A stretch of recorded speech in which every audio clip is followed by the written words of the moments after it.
Welcome to Bruce Hurwitz Presents Meet the Experts. I'm your host, Bruce Hurwitz of Hurwitz Strategic Staffing. You can find us on the web at hsstaffing.com. I hope you'll consider us for all your staffing, career counseling, and professional writing needs. I will be joined today by Bracha Goetz. We will be discussing overcoming overeating. Meet the Experts is sponsored by P&K CPAs. P&K is a full-service accounting firm. They provide accounting and consulting services to businesses ranging from startups to small and mid-cap companies to nonprofits, as well as high-net-worth individuals. Contact them today for a free consultation at info@pk-cpas.com or call them at 973-882-8810. They will be happy to be of service. Bracha, welcome to the show. Thank you so much. And as we discussed, you're in Israel, you're outside of Jerusalem, and if God forbid anything happens, you do what you have to do to take care of yourself. It's not a problem. Thank you. Now, take a minute or two and introduce yourself to our viewers. Okay, sure. I'm the author of 41 books that I say they all help children's souls to shine.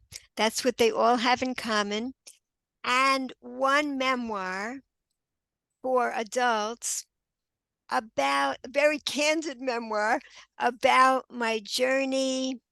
It's actually how I became an Orthodox Jew and also how I overcame food addictions and how they both came together.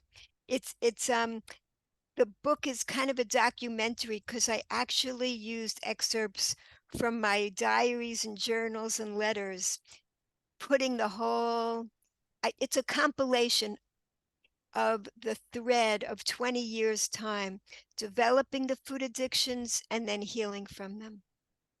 Now, I'm interested in addictions, or became interested in addictions, when I had a friend who was a smoker.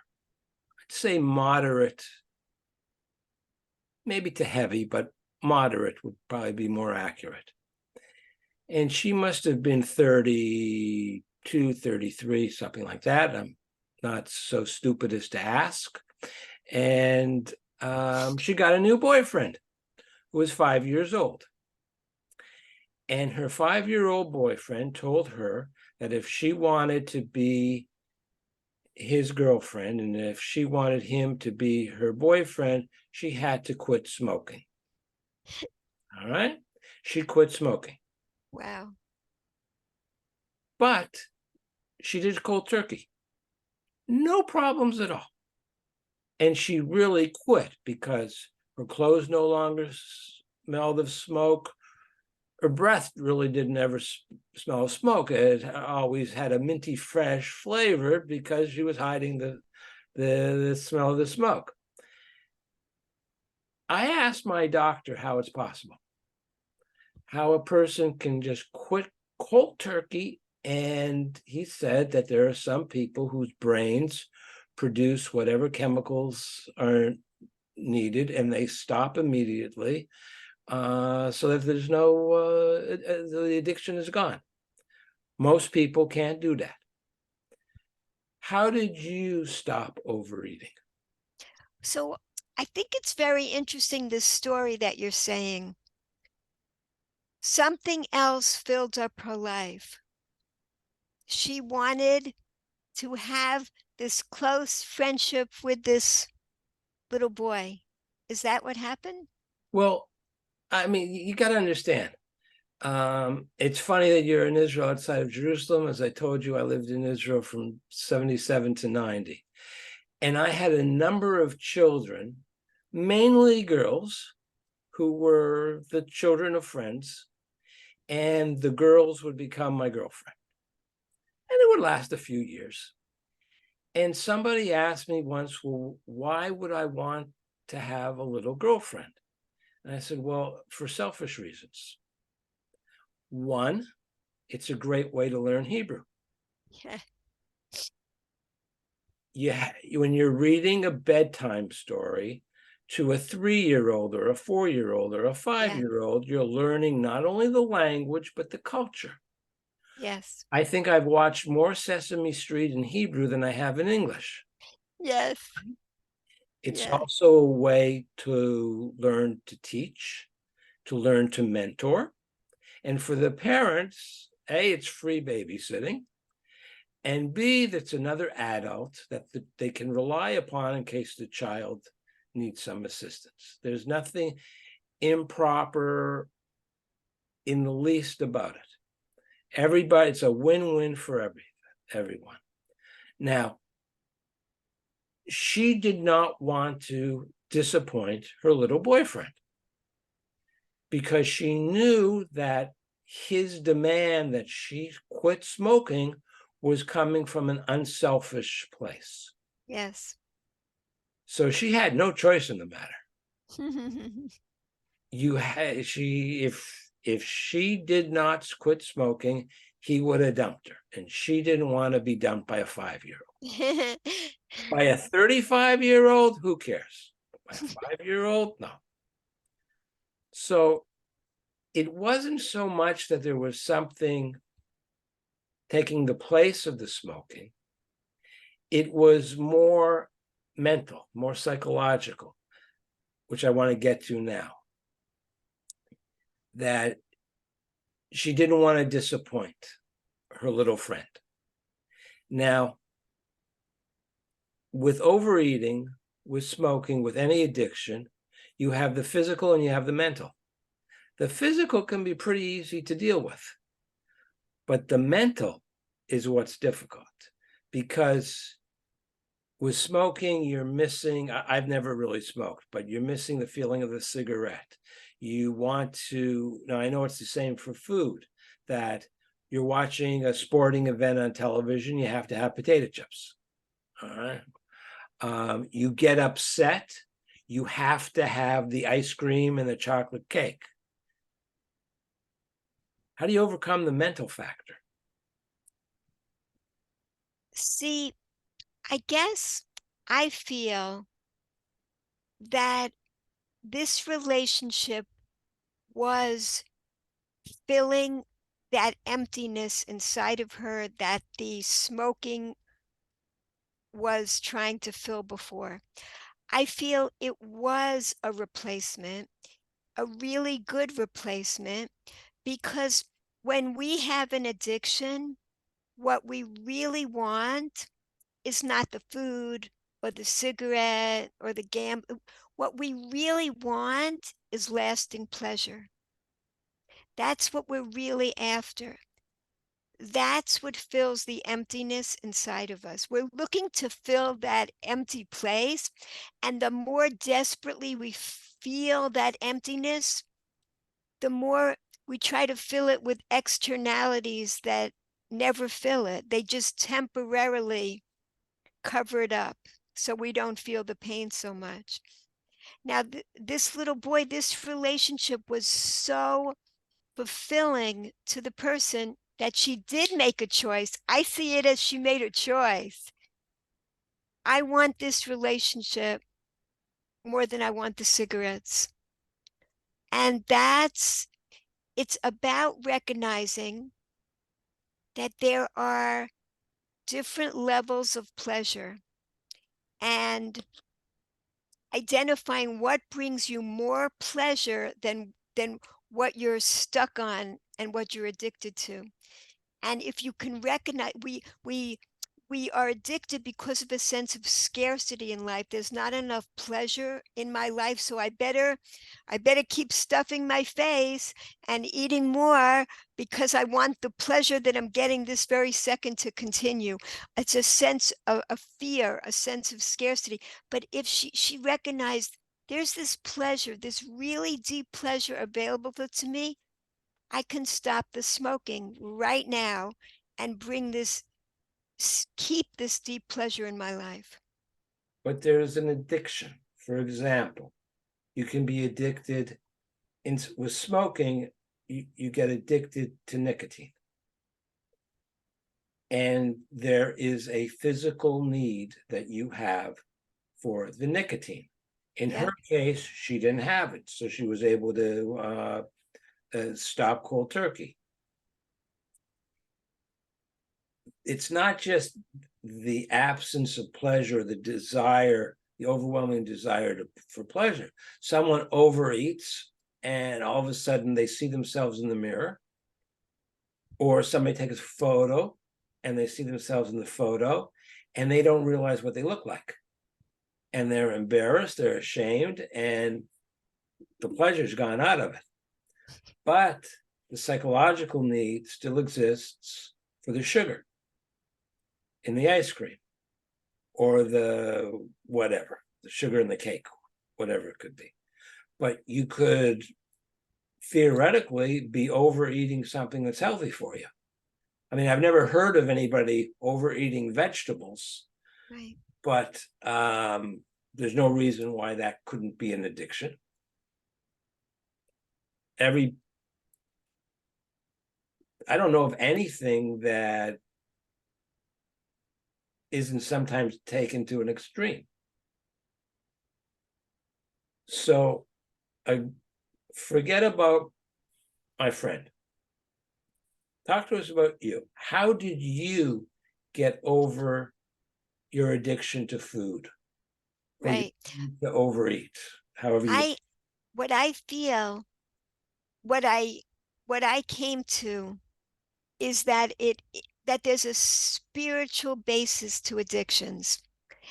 And that's why that's stronger even than the physical pull or anything like that. It can overcome all of those hormonal influences and the happy hormones and all of that through the spiritual fulfillment that we experience. So basically, that's what I couldn't understand. Why, when I finally got the spiritual fulfillment that I was searching for in life, why did I no longer need the addiction? I couldn't figure out what the two had. Why did one thing go with the other? So that's how I, really came to the hypothesis that when we fill up with gratitude, that is really, it changes everything. And then we no longer need the addictions in our life, because addictions, like I was explaining, they they come from a lack, focusing on what we're lacking in life. When we fill up with gratitude, then that that supersedes the addiction. And that's what happened to me. Um, I learned about, I was searching for the purpose of life. And when I finally found it, I was very surprised by what I learned, basically from from ancient wisdom in the heritage that I didn't know too much about. So when I learned about that the purpose of life is really to experience the greatest pleasure possible, and what is the greatest pleasure possible, those are the spiritual pleasures in life, and that it's all based in gratitude. That's really our purpose for being here, to enjoy this world with gratitude. I have to play devil's advocate. Earlier today, I had another podcast, and my guest and I insulted two groups. Now I'm going to insult a third group. And that's okay. They can get in line behind everybody else who wants a piece of me. Could it be said, would it be fair to say that you replaced your addiction for food with an addiction to spirituality, be it Orthodox Judaism, or in somebody else's case, Christianity, Islam, Buddhism, whatever? Could it be said? I don't know. Well, like I know is that the deep pain in my life was gone. That empty feeling. I never was running on empty again. While during the years of the food addiction, I looked successful on the outside, but I was tormented within me constantly. An addiction feels like a prison. I don't feel like I'm in any kind of prison anymore. A prison, the walls get narrower and narrower. The prison walls are made up of our thoughts. It's the only kind of prison where the lock is on the inside. We could get out, but we don't know how to get out. And once I really found the key, it's been a really deeply joyful life. I mean, definitely there's been experiences and challenges and pain but it's never been the same kind of emptiness.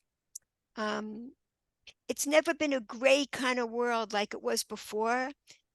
Like the world is filled with colors now to me as it was in my childhood and as it wasn't during those intervening years. It only becomes a prison, and you can argue with me, when you realize that you have an addiction and that it's bad. Otherwise, you're feeling fine. Or at least you think you're feeling fine. Well, let's see. What I was doing was like intense dieting, fluctuating with uncontrollable binge eating.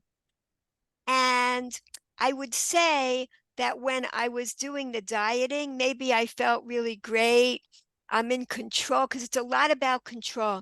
It's about not trusting the world, not trusting life, not trusting yourself, and trying to gain a semblance of control. So yeah, I kind of could say I felt happy when I was dieting like that, but how long could a person last? I mean, if a person keeps dieting like that, they would no longer exist. And then it fluctuated with the binges, which were never pleasant. Even while I was engaging in the binge behavior, it was a horrible feeling of being out of control. Now, being that you're in Israel, you may not be acquainted with this term, but binge watching. Yeah. All right. So you have people who are addicted to a television show and they binge watch, which sort of means they want to get it out of the way. I'm going to watch 3 years worth of shows, 4 days, no sleep. That's it. I'm done. Goodbye. Now, when someone works at a restaurant, as I understand, the general rule of thumb is when they're hired, they're told, eat anything you want as much as you want. And then, you go in and you want, since you're in Israel, falafel. And eat as many falafel balls as you want. And after a couple of days, you don't even want to see another falafel. Right. So binging can be a turnoff. You can get fed up with something. Does that in any way help with the problem? Or is the person who's binge eating addicted not just to the food, but to the activity? You kind of feel like a disgusting kind of feeling about yourself afterwards. Um,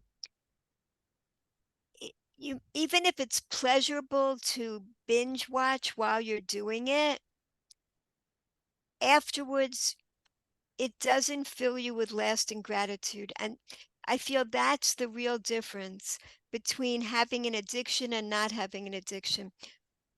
It's how you feel afterwards, what you're left with, what's the feeling. Is it a pleasurable feeling that you're left with after the fact? I think that's a good way of determining whether a person is in an active addiction or not. I had two friends who everybody liked, and we all wanted to kill them. Both women, charming, good mothers, good wives, good professionals, and they could eat, and they did eat every day a pint of ice cream for lunch. And not the sugar-free, the rich French vanilla ice cream, the way God intended. And they wouldn't gain an ounce, Mhm. or if you prefer, a gram. They just, I mean, and it just drove everybody crazy. One of my little girlfriends chose to dump me. It was very sweet. They had prepped her perfectly. She looked at me. I was seated. She was standing in front of me. She put her hands on my knees and she said, "Bruce, it's not you, it's me." That's how it began. So I said to myself, okay, if this is how we're going to play it, I came back with, well, tell me what I did wrong. I can change. All right. So the parents are trying hard not to laugh. I'm trying hard not to laugh. But then with a child, you can't just say it's not important, walk away. They have to know that the relationship was serious and it meant something. And you still want to be friends with them. There's no reason not to, of course. And she left on her quote unquote date. And the mother and the little boy who she was going to go to the movies with came and got them. It was very sweet. And I go immediately to the freezer and I get her ice cream. And I start eating the ice cream. I got a spoon for her husband to join me. And it was, how can I go on? My life is over, and blah, blah, blah, blah, all the foolishness that people say. And it was kind of funny. But afterwards, but just to finish the story, she came back in tears because the little boy wasn't a gentleman. I had taught her how a boyfriend was supposed to act. And she says to me, well, he wasn't a gentleman. Well, what didn't he do? He didn't open up the door for me. Well, he's a little boy, the door's heavy. So his mother opened the door. Yeah, but he didn't let me go first. He went first. And then there was something about sharing candy, and it was all just long story short, I took her back. I haven't thought about that in years. I can't tell if you're laughing or crying. When I was eating the ice cream, I couldn't tell if the mother was angry at me or if she was worried that she wasn't going to have her ice cream for the next day. And I actually said to her, "You're addicted to ice cream." And she said, "Yeah, I probably am, but I only have 1 pint a day." Now, a normal person eating 1 pint of rich, creamy, like I said, the way God intended ice cream every day is going to gain weight. She never gained any weight. So there were no negative ramifications for the addiction. So you could have an addiction which causes you pleasure and does you no harm. Oh, so the definition of an addiction is a compulsive behavior that you engage in despite the fact that it's causing you harm. This was not causing her harm. It Oh, we probably wanted to wasn't kill her, but taking over her life, wasn't making her life unmanageable. So I really wouldn't call that. It was more like a jokey way of saying it was an addiction. It was her habit of eating that every day, and she enjoyed it, and she worked around it so that it didn't become an unhealthy thing in her life. That's what I would say. I was banned from ever going into the freezer again. And as you will appreciate, they were also Orthodox. And So for everyone's edification, that means 2 sets of dishes and silverware, one for meat, one for dairy. And it's a good thing I grabbed the dairy and not the meat spoons, because then I would have really been in trouble. Woohoo! But she stopped me. That was what she was looking at first, because she knew. Yes. But anyways, this has been fun. I want to share your contact information with our viewers. And I have a final question for you. Let me put us back. Is there anything that I did not ask which you wish I had asked? And if I had asked, what would you have said? Okay, sure. Well, I, I'll I'll just share about my children's books, because when I say they all are books that help children's souls to shine, what in all different kind of ways, like having a healthy body is part of having your soul be able to fully shine. So, like when I was an undergraduate at Harvard, even then I was taking courses at the Graduate School of Public Health and Harvard Medical School. And so I love public health, and my books are about well, like let's stay healthy and swimming safely and prevention of abuse. All of these things help children's souls to shine fully. And then some of my books are spiritual kind of books, like the Invisible Book. Like there's so many things we believe in that are invisible. Um, like um, like gravity, like you let go of the pen, it drops. There's invisible forces. There's our thoughts and feelings, they're all invisible. Electromagnetism, picking up a magnet, picking up a paperclip with a magnet. So it's not that far-fetched to believe that we also are invisible. Our essence is invisible. We are spiritual beings clothed in physical bodies, here for a limited amount of time to interact in this world and bring up all the sparks of spirituality that we can find.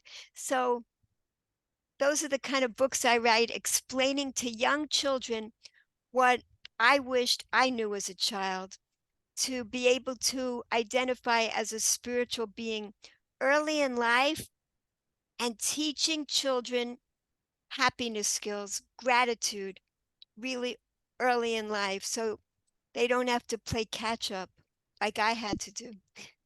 Bracha, thank you very much for coming on, especially under present circumstances. You've given our viewers much food for thought, no pun intended. And stay safe. Thank you. Thank you so much. Thank you. I'm Bruce Hurwitz. Thank you for watching. And as always, please stay focused on success.